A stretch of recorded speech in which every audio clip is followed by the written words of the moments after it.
Hello, everyone, and welcome to the Learn to Love podcast, your guide to everything love, sex, intimacy, and relationships.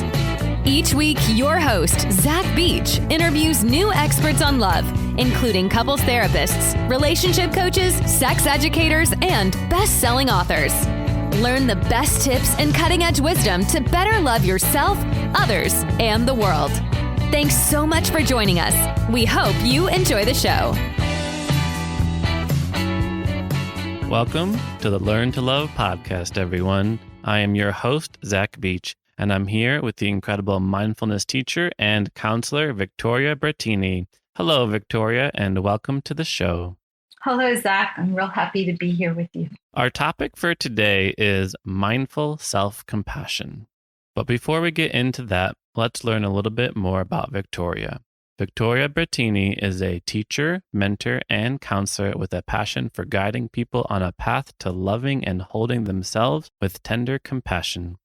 A dedicated meditator for over 40 years, Victoria's teaching and counseling journey has included work with teenagers, university students, and adults. A previous director of a comprehensive health program, now Victoria regularly leads groups, courses, and classes on mindful self-compassion, an empirically supported skill development program for cultivating self-compassion in our daily lives. How are you doing today, Victoria? I'm really good. I'm real happy to be here. I'm really happy you're here too, and I can't wait to learn about mindful self-compassion today. I wanted to ask you how you originally got into meditation, because nowadays it seems like meditation is everywhere and you have smartphone apps and you see mindfulness on the cover of magazines. Back in the day, it wasn't always so popular and it was often seen as something cultish or for crazy hippies to do. So what originally got you into meditation? I was a crazy hippie. No, I wasn't. But I think it's been truly a lifelong journey for me. It started as a child. I was brought up in a very strict, devout Roman Catholic family. And I actually think that this journey started in church, not with the dogma or the liturgy, but in those quiet moments when all was still. And when I would be in retreat through the school or the church, those moments of quietness really resonated in me. I loved the silence, and I loved how often answers to questions came up or problems were solved. And probably today I'd say that was my intuition speaking or my compassionate friend giving me advice. In those days in the Catholic faith, they would have said it was the Holy Spirit. And then when I went off to college, I met an upperclassman who was very into yoga and meditation. And Serena taught me a lot about yoga and meditation in those days. It was really foreign, especially in a Catholic all-girls school. But we would just go off into her room and she would share what she had learned back in Bombay. She even gifted me with a book that her grandfather had given her on yoga and meditation. I just loved it. I can't explain why. I just did. I loved sitting in the silence and seeing what my brain was doing. And then from that experience, I explored the works of Eknath Easwaran. He's written quite a few books. And what I loved about Easwaran was that he took a very global approach to spirituality. He wrote books on Hinduism and Buddhism and Christianity. I believe he was the first person to offer the first 4-credit course in meditation at Berkeley in 1968. And I was taken by his work a lot, particularly his book called The Unstruck Bell, which focused on a mantra, having as your anchor the word or the words as opposed to the breath as it is in the other meditations. And from Easwaran, I then found myself knee-deep in the works of Jon Kabat-Zinn. It was the early 90s, and he had just written Full Catastrophe Living. And I remember just being so curious about his work. And Full Catastrophe Living gave guidance on guided meditation. And from Jon Kabat-Zinn and all his books, I started exploring the works of Jack Kornfield, Sharon Salzberg, Joseph seen and the Shavasana viewpoint, the Buddhist viewpoint on mindfulness. And I was particularly touched by Jack Kornfield and Sharon Salzberg's work because they were so human. They spoke from the heart. They write from the heart. And Sharon's book in particular, Faith, really resonated with me on this journey of life that's full of so much discomfort and pain and insecurity. And, we just don't always know where we're going and we want to be in control. Her work just really touched my heart. And Jack's also, he's a beautiful writer. The Lamp in the Dark was a book that really, really opened my heart and let my tears flow. The meditation can be a lamp in the darkness and really help us to anchor ourselves. And from their work, I became interested in compassion and then self-compassion when I was introduced to the research studies of Kristen Neff, who started her research at Berkeley and now is a full professor at the University of Texas, Austin. Also, Christopher Germer, who worked in tandem with her in developing the Mindful Self-Compassion program. He's a clinical psychologist in Cambridge, Massachusetts. He lectures in the Department of Psychiatry at Harvard. And their works really spoke to me because my background, my college background, is in psychobiology. And I am so fascinated with how the brain works, and particularly how compassion and self-compassion can help to rewire our brain in a positive way and really enhance our immunity and decrease a lot of our negativity. That's been my adventure so far. And quite an adventure you're describing. It's amazing to hear your journey across so many years, hearing from so many different teachers, and also many teachers that are now quite famous, you might say. And many people know of Jack Kornfield and Sharon Salzberg. And it's quite fascinating because I also recently got into Eknath Eswaran. He has this wonderful compilation called God Makes the Rivers to Flow. And it's just a compilation of some of the world's greatest sacred texts and scriptures about love and spirituality. And it's amazing to hear your story, also uniting your own spirituality, how you first found the stillness in church and then found the stillness within yourself in meditation. And you have been meditating for a long time now. And I know there's a lot of people who struggle with sticking to a meditation practice. And I wonder what your advice is for somebody who maybe has tried meditating here and there, or they meditate, really hard for like a month and then they get tired of it and their schedule gets in the way. And what is your recommendation for somebody who tries meditation, but it never quite sticks? Well, the first thing I reassure them is don't be hard on yourself. It takes practice. It is a practice. It's helpful to have a teacher or someone whom you're comfortable asking questions of. And in theory, meditation is simple. People often get stuck when their breathing is rapid. They seem to think sometimes that they have to just be sitting there watching their breath and it's running away from them. And that feels really uncomfortable, even when you're an experienced meditator. So I reassure them that sometimes that happens, that sitting meditation is not the only form of meditation, that we can start focusing sometimes with walking meditation, sometimes even just being mindful of washing your hands, being present in that moment. That too is a meditation. Or using a mantra or a word or like loving kindness. And I always go back to just letting people know it's being easy with yourself. The mark of a good meditator is not how often your mind wanders, but how tenderly, how lovingly you bring it back to the breath or to your focus point. It's the work of the mind to wander, and it surely will again and again. As people practice more, then we talk more about, so where is it wandering to? What's here? What are you experiencing? And we build on that. But don't be hard on yourself. That's the very first thing. It just takes practice. Such a lovely piece of advice. I love what you just said, that the mark of a good meditator is not how often your mind wanders, but how tenderly and lovingly you bring it back. Because I think a lot of people do think of, a meditator as someone extremely focused and extremely concentrated, and bringing in the element of the heart and bringing in an element of tenderness and love. And that ties directly into today's topic about self-compassion. And before we get into self-compassion, let's just talk about compassion in general.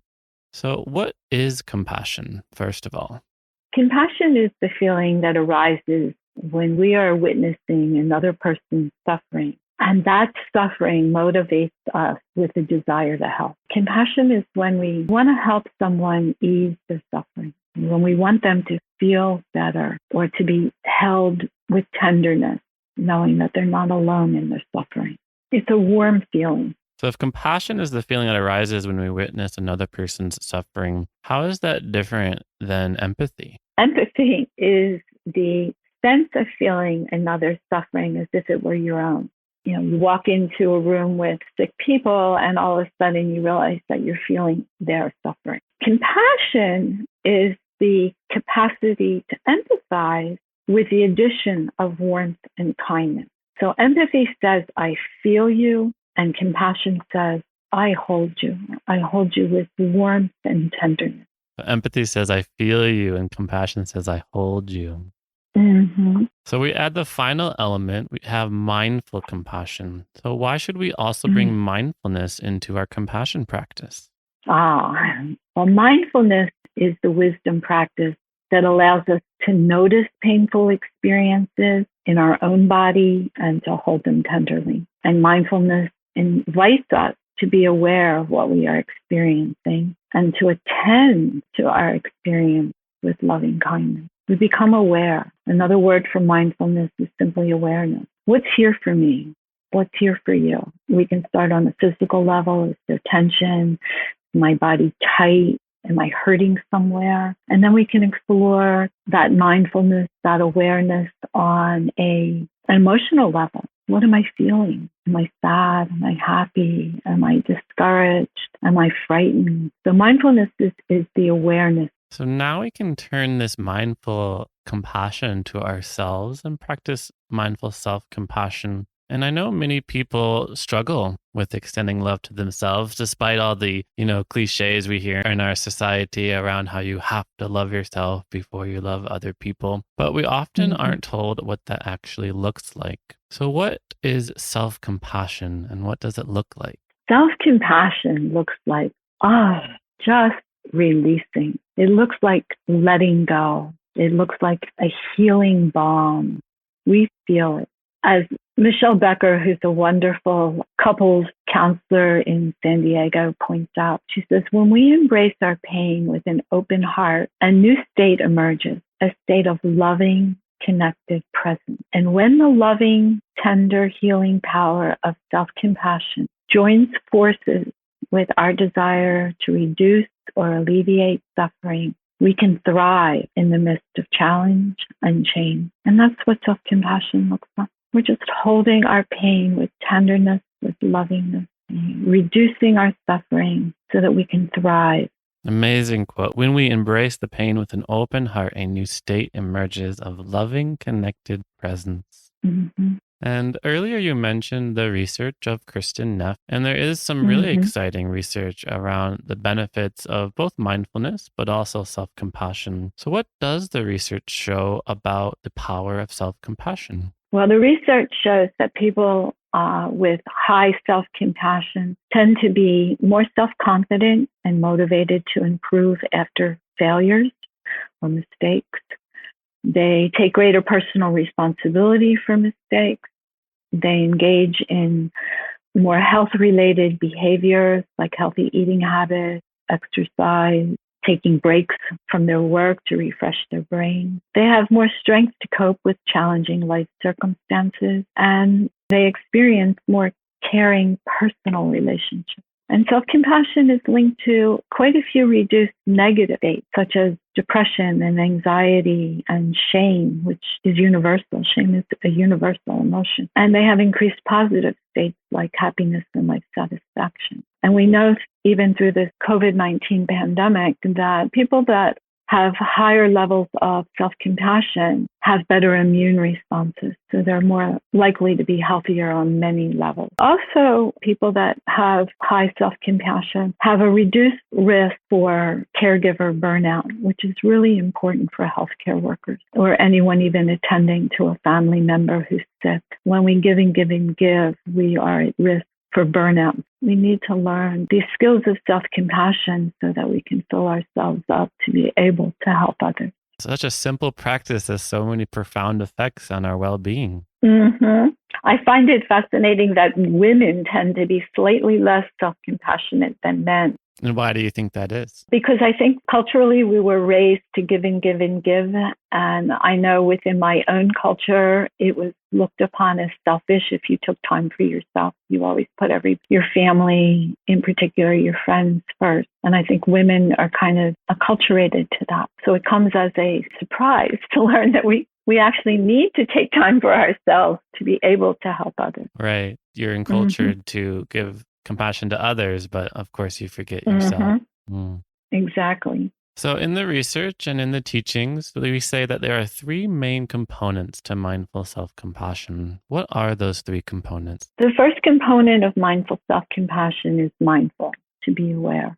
The second one is our common humanity, that we are not alone. We are interconnected, and that we're culturally brought up to think that our suffering is very unique. And yet, when we begin to share what we've experienced or how we've been hurt, we're often quite surprised at how many other people have had the same experience. So we have the awareness, the mindfulness and self-compassion, the common humanity. And the third portion of it is kindness, loving, tender kindness that we attend to ourselves with. The first component being present, mindful and aware. Second component is a recognition of our common humanity. Let's talk more about that, because I'm sure many people who are continuing to shelter in place do feel a sense of aloneness and do feel a sense of personal struggle that they're not able to share with people like they normally would. So how do we cultivate that recognition that we're all in this together? Because I know sometimes I see those billboards or those commercials that say we're all in this together. And I'm like, really? Are we? Because so if we're cultivating mindfulness, how do we cultivate that sense of connection? Because many people feel even a sense of divisiveness, particularly around politics, for example. But there's so much disconnection and division. So how do we cultivate that sense of connection with our fellow brothers and sisters? It's a really good question. In the Mindful Self-Compassion program, we have what we call a self-compassion break that says that this is a moment of suffering, or I'm suffering at this moment. And suffering is a part of life, which is the common humanity part, and then may I be kind to myself in that moment. And the way that I've been so wonderfully encouraged by the common humanity part lately, I'm leading a meditation at 7 o'clock in the morning Pacific time through the Center of Mindful Self-Compassion. And there's quite a few volunteer meditators who are doing this. And in my early morning sessions, there are on average 70-some people on these calls. And afterwards, we have a few moments, like maybe 15 minutes to share. And it's so uplifting for me when people start saying, oh, I feel that way too, or I thought I was all alone in this. And I help them weave this piece of common humanity. That's why I think community is really important in meditation, why Sangha is important. And in my classes, of course, we talk about this common humanity, and we set it up in a way so that people do share. And I haven't ever taught a class where people weren't surprised that, although they felt unique in their suffering, that actually someone else has had an almost identical experience. But through this pandemic, with this big Zoom meditation in the morning, my heart overflows as people are beginning to really see the interconnectedness, this journey of life. Yes, we are all suffering in one way or another, and our suffering is often shared by someone else. One of the biggest detriments to self-compassion can be our inner critic, our judgment, our critical self. But taking time to share, to be in community, to meditate together, that helps to bridge the gap in feeling isolated. So I want to talk about that critical self that you just brought up, because when people do look inward, that is often one of the things they discover is how we are often our own worst critic. And we often say things to ourselves we would never say to somebody else because it would be far too cruel, right? So how do we shift from being our own worst critic to being self-compassionate? Well, first, we take the time to just listen into our inner critic. What is it saying and what's motivating it? And one of the first things most people hear is the tone of their inner critic. It's generally very harsh. It's a harsh voice. And most of us understand at some basic level that harsh voice wants to help us and keep us safe. The way around it is to reassure it. And we start that reassurance by talking to it in a calm voice and thanking it for wanting to help. This is a very primitive part of the brain, the inner critic. It has lots of experience with problems, and it's warning us about a potential problem, and it has the capacity to project that problem into the future, which may or may not be a problem. So the first thing we do is we talk to it in a calm, tender voice, and we thank it, and then we can make space for our compassionate voice, which is a lot calmer. And it's our compassionate voice that can motivate us to find solutions and make changes. Our self-critic may be well-intentioned, but our compassionate voice will support our desire to change. One way to tap into your compassionate voice is to pretend that you are writing a letter, sitting down and actually writing a letter to yourself, just pretending that you're your own best friend and addressing whatever this personal concern is that you have at the time. And a compassionate letter is often a reminder of the care and compassion that you can give yourself. You want to hear words and feel words that you would send to your own best friend. And the reason why we use these soft, gentle vocalizations is because they are one of the universal triggers of compassion. There are 3 universal triggers of compassion. One is soothing touch, and that can be just rubbing our arms or a hand to our heart. The other, soothing vocalizations. And the third is physical warmth, being loving. So many wonderful things you just said. The first one was that we recognize that our inner voice and our inner critic sort of has our best interest in mind. For example, if we're aiming at a target and we miss, we hear that inner critic, right? That judgment. And it's trying to correct our course a little bit. Right. So we thank it. And I think that's such a huge step, right? It also seems really challenging to thank that inner critic. Yes. And then we bring it is, but with practice, it gets easier. Okay.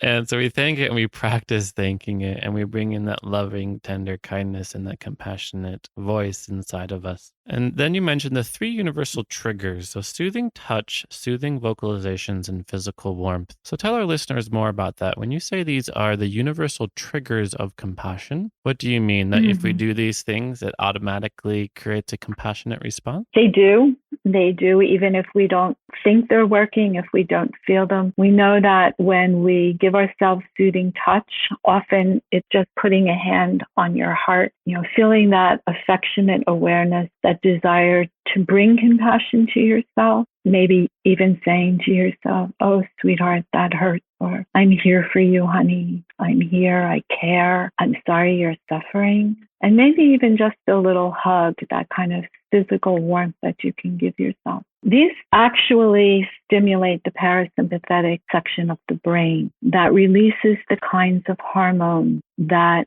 bring us down, as opposed to the stress hormones that come out of the sympathetic nervous system. When we use soothing touch and gentle vocalizations and warmth, the parasympathetic brain will release these chemicals.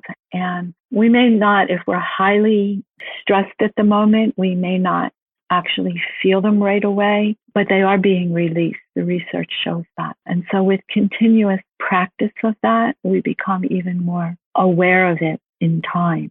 they will trigger a sense of calm, sense of compassion. These are the same things we do with a baby who is suffering. I just came back from 3 weeks at my son's, taking care of my youngest granddaughter is a little over a year old, and she's cutting teeth. And so what do? You pick her up, you hold her, you rock her, you gently rub her back, you whisper sweet things to her. You're giving her calm, and they calm down. And just because we've grown up into these big adult bodies doesn't mean we don't still need that same kind of tender attention. We do. Yeah, I was thinking how much easier it is to give compassion to something like a child or a baby, and applying that soothing touch, soothing vocalizations, and physical warmth. It's a very natural thing for us to do. But then when you mentioned put your own hand on your own heart and say those same things to yourself, just the idea felt a little vulnerable in extending that to ourselves.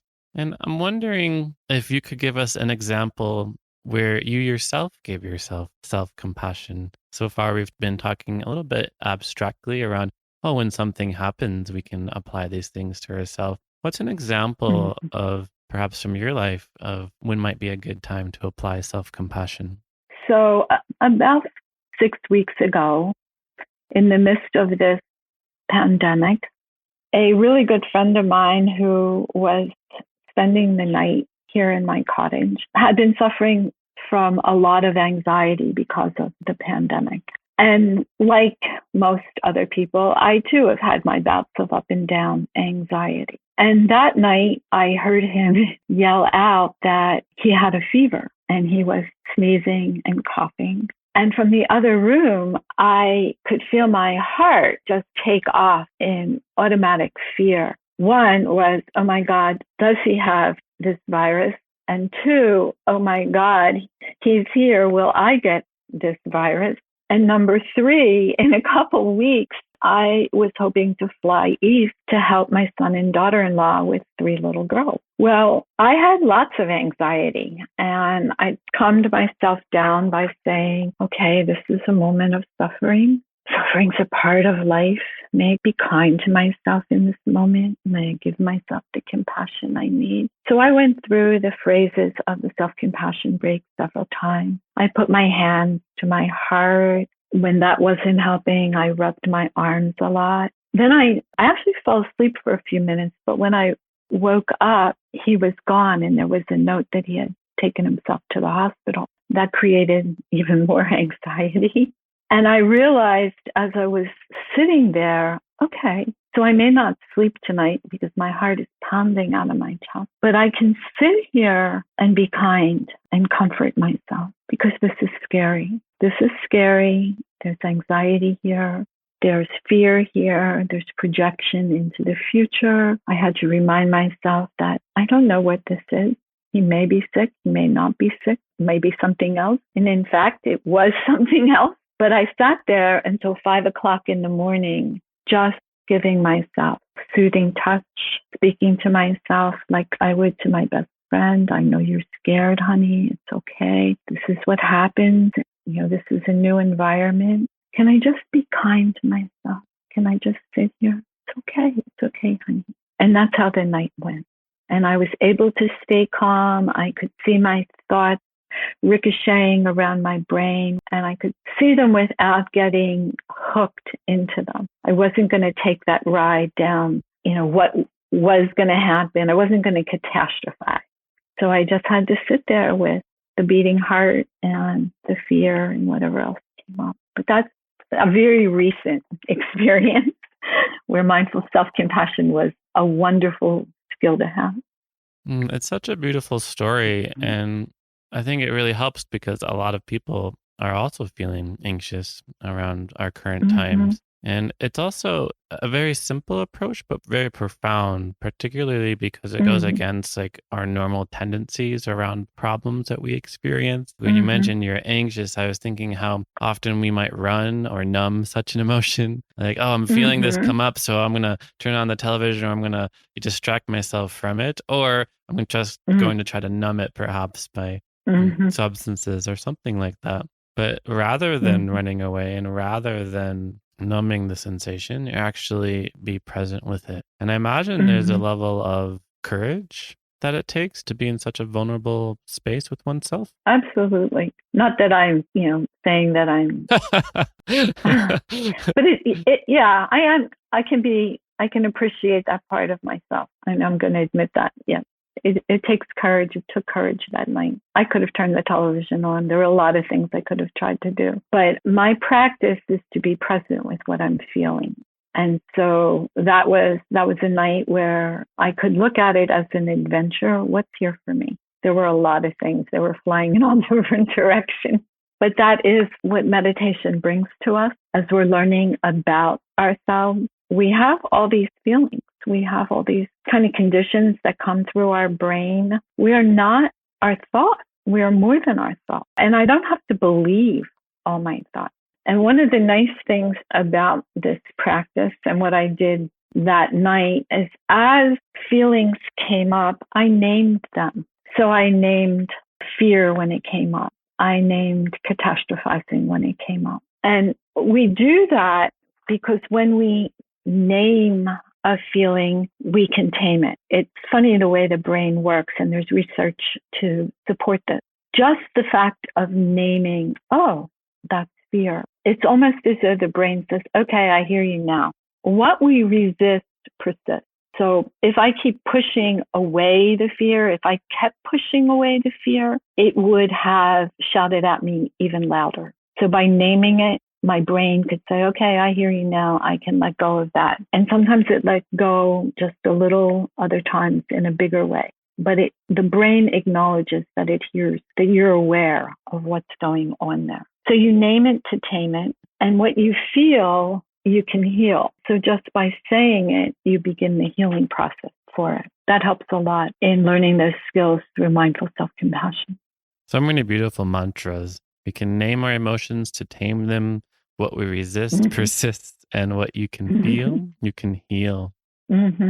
It's really incredible to hear your experience and to also hear that you're continuing to practice being present with what you are feeling. And I think for many people, they're like, oh, maybe if I meditate for long enough and practice for long enough, I will have no problems whatsoever.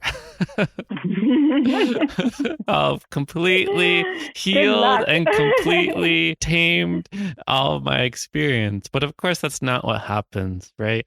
So what changes and shifts in our internal experience should we expect when we start to develop our self-compassion? In other words, what differences do you see in highly compassionate people versus less self-compassionate people? Well, you will see that highly compassionate people are willing and able to take more risks because they're not afraid of failure. They're more self-confident. Okay, whereas opposed to people that do not have a lot of self-compassion, they rely a lot on self-esteem, and self-esteem is pretty mercurial. And if your self-esteem falls, then you feel like a failure and you're very hard on yourself. You're feeling very unworthy. People that practice mindful self-compassion are willing to express themselves in positive ways, knowing that, yes, they are suffering. They're not going to kind of kid you that there's no suffering going on. We do suffer, just like you do. But we can hold our suffering with compassion. And the fact that we can hold ourselves with compassion allows us to be present for others in a more caring way. It gives us an opportunity also to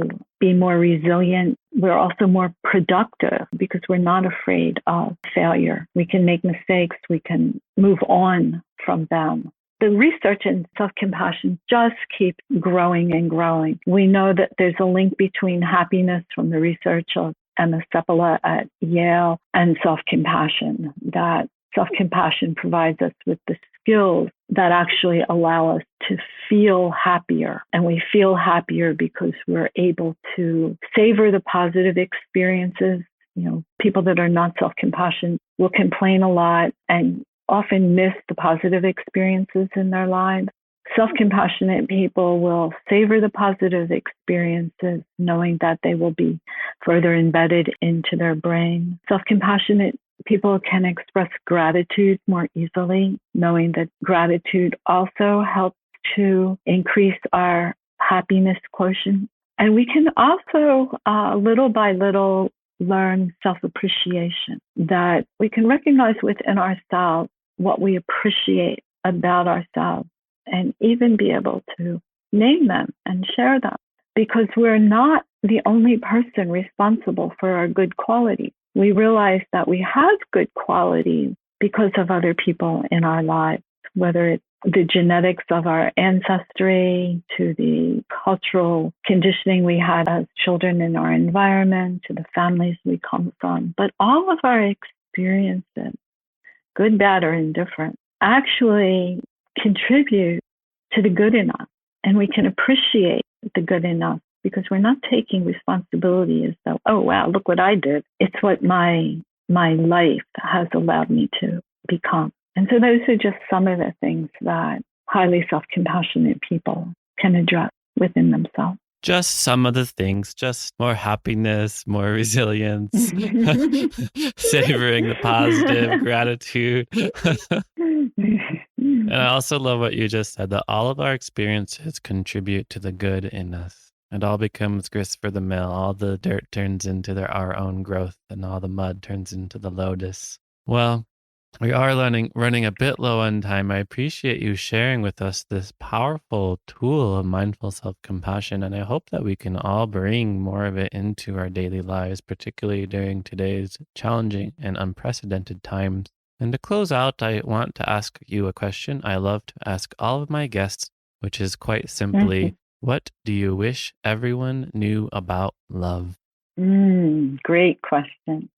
Well, I wish that everyone knew the power of self-love, self-compassion. If we could all bring a felt experience of warm-hearted tenderness to our daily struggles, and if we accepted in the depths of our heart that others are suffering too, we would connect with others in a very loving way. Love softens us and helps to abolish separation, judgment, and criticism. And that's what I wish everyone knew about love.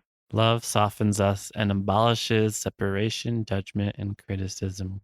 Such a warmth to your presence, and you can tell that you've done this work. You've been practicing for a long time, and we are so blessed to have you share these teachings with our listeners and, of course, with your own communities. And for those of our listeners that do want to learn more about you and work with you, how do they find you?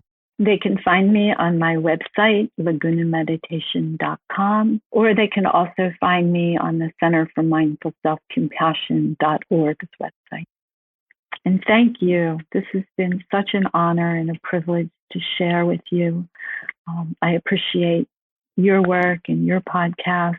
The world's going to be a much better place because of people like you, Zach. Oh, thank you. My heart feels quite warm.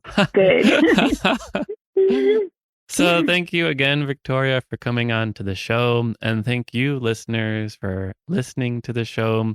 We hope you bring mindful self-compassion into your life. We hope you remain present and aware with whatever it is that you are feeling. We hope you give yourself the kindness and love that you so deserve. And we hope you remember that love softens us. And there are few things as powerful as self-love, self-compassion. And we can all bring a warm-hearted tenderness to our daily struggles. If you want to learn more about me, you can head to zachbeach.com and learn more about the show at theheartcenter.com. Thanks again, Victoria. Thank you, Zach. Have a great day. Thanks again for listening to the Learn to Love podcast. To learn more about the show and your host, head over to zachbeach.com or theheartcenter.com. You can also follow Zach on Facebook, Twitter, and Instagram.